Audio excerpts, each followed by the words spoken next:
Okay, so like we were going to start with different forms of precipitation, right और precipitation के बारे में हम लोगों ने क्या देखा था कि पानी जब लगातार जो है पानी के लगातार कंडेंसेशन की वजह से हवा में पानी के वाटर वेपर के लगातार जो है कंडेंसेशन की वजह से जो है छोटे छोटे ड्रॉपलेट्स बनते हैं वाटर के, और जब ये ड्रॉपलेट्स आपस में मिलते हैं तो वो बड़े ड्रॉप्स में बदल जाते हैं जो कि पानी हवा में तैरने के लिहाज से काफ़ी भारी हो जाते हैं और नीचे गिरने लगते हैं, और इस प्रोसेस को कहते हैं प्रेसिपिटेशन, राइट। तो प्रेसिपिटेशन के जो है 4 टाइप्स हो गए, rain, snow, slit and hell, जिसमें कि रेनफॉल जो है सबसे कॉमन है। तो अब हम लोग जो है रेनफॉल के साथ शुरू करने वाले हैं कि जब कंडेंस्ड वाटर वेपर जो है क्लाउड्स में when it falls down in the form of water drops it is known as rain. Okay, जो कंडेंस्ड वाटर वेपर जो है क्लाउड में मौजूद वो जब वाटर ड्रॉप्स के तौर रूप में नीचे गिरता है तब इसे हम बारिश कहते हैं। ओके, और जब ये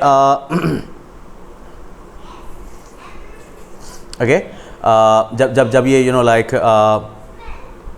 वाटर वेपर जो है ड्रॉप्स रेन जो होते हैं वो जब काफ़ी छोटे होते हैं तो फिर इसे जो है उस टाइम में इसे ड्रिजल कहते हैं। ओके, और इंस्ट्रूमेंट जो कि रेनफॉल को मेजर करने के लिए यूज किया जाता है it is called rain gauge. Okay, और जो है 3 टाइप के रेनफॉल आपको मिलेंगे, convectional rainfall, relief and then cyclonic rainfall. भाई अब कॉन्वेक्शनल रेनफॉल देखते हैं। तो during the day when air comes in contact with the hot surface of the earth it gets heated, becomes light and rises up, right. दिन के time में जब हवा जो है अर्थ के हॉट सरफेस के संपर्क में आती है तो ये गर्म हो जाती है, हल्की हो जाती है और ऊपर की तरफ उठती है, right. Now on reaching the upper layers of the atmosphere it cools down. Atmosphere के अपर लेयर्स पर पहुंचने के बाद जो है ठंडी होती जाती है। Now the water vapor in it condenses and rainfall occurs as a heavy downpour. अब जो वाटर वेपर जो इसमें मौजूद होता है इस गर्म हवा में वो ऊपर जाके जब ये हवा ठंडी होती है तो इसमें मौजूद वेपर जो है वो भी जो है कंडेंस होने लगता है, और फिर जो है वो water like the same process, droplets, drops, और फिर जो है ये भयानक जो है बारिश के तौर पर रूप में नीचे आता है। Now it is sudden and often accompanied by thunder and lightning. ये बारिश जो है वो बहुत अचानक से आती है और अक्सर इसमें जो है थंडर और लाइटनिंग भी आती है। This kind of rain is called convectional rainfall. इस तरह की बारिश को जो है कॉन्वेक्शनल रेनफॉल कहते हैं। It occurs through out the year in the equatorial region which is also called the 4 o'clock rain. ये जो है साल भर जो है इस तरह की बारिश जो है वो इक्वेटोरियल रीजन में होती है, जहाँ पर इसे जो है 4 बजे की बारिश भी कहते हैं। Okay, this is a rain gauge to measure total बारिश, कितनी बारिश हुई है। अब इसके बाद जो है कॉन्वेक्शनल रेनफॉल का एग्जांपल बिल्कुल सीधी जो है, एकदम देख रहे हो, टैक टैक टैक टैक जो है तेज़ बारिश हो रही है, राइट। वार्म मॉइस्ट एयर ऊपर गया, राइट, कॉन्वेक्शनल करंट जो है वो ऊपर की तरफ गया, फिर वहाँ पर जाके जो है रेन क्लाउड फॉर्म किया, प्रेसिपिटेशन, राइट, नीचे आ गया फिर आपका। फिर इसके बाद होता है रिलीफ रेनफॉल। इस टाइप का रेनफॉल जो है इसे ओरोग्राफिक रेनफॉल भी कहते हैं। It occurs when a range of mountains और hills lies in the path of moisture bearing winds.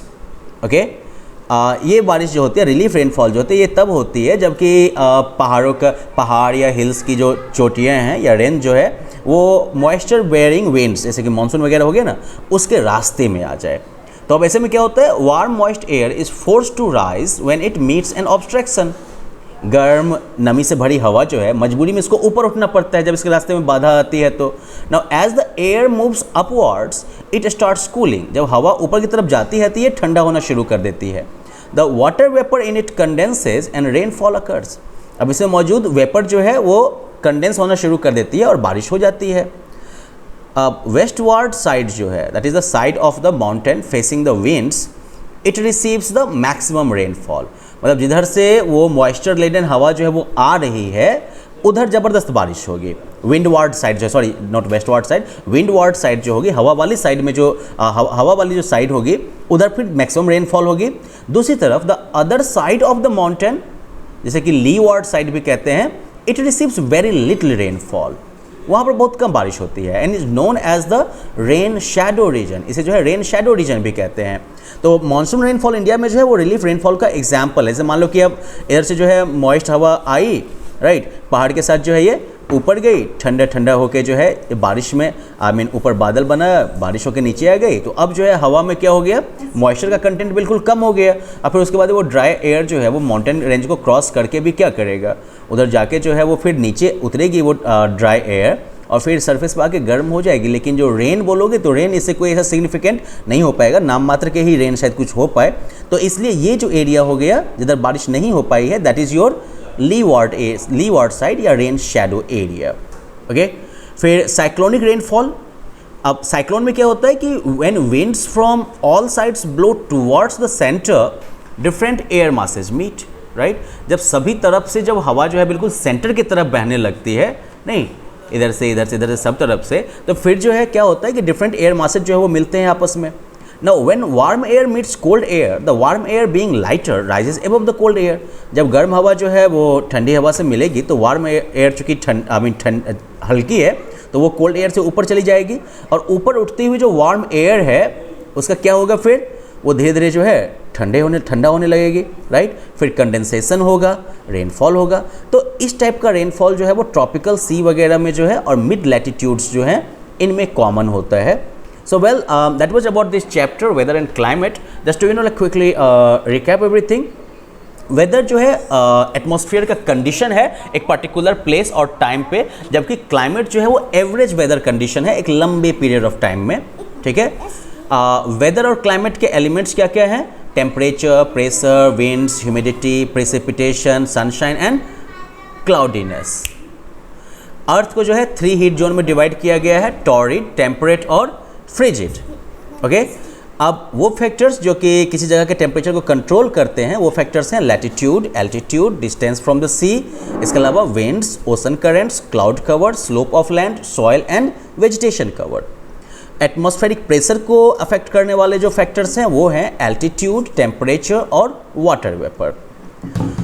हवा जो हॉरिजॉन्टल डायरेक्शन में मूव करती है उसे विंड कहते हैं, और विंड जो होते हैं वो बहुत सारे टाइप के होते हैं, जैसे कि प्लानेटरी विंड, पीरियोडिक, लोकल और वेरिएबल।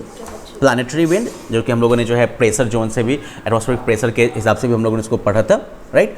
अब अमाउंट ऑफ वाटर वेपर जो एयर में मौजूद होता है उसे ह्यूमिडिटी कहते हैं।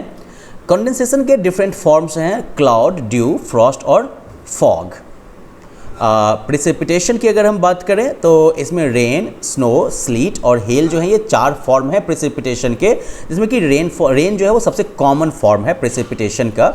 और रेनफॉल के 3 टाइप हैं, convectional rain, relief and cyclonic.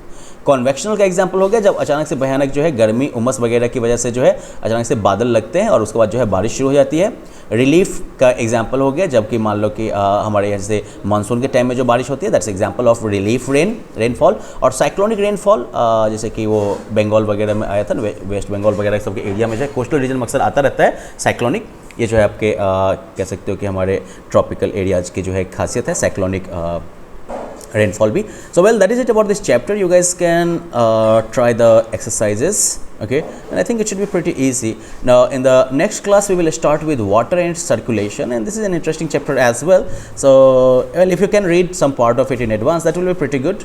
It will help you with understanding everything little better, because this is chapter we are going to start in the next lesson. Okay then, bye bye, until then, have fun.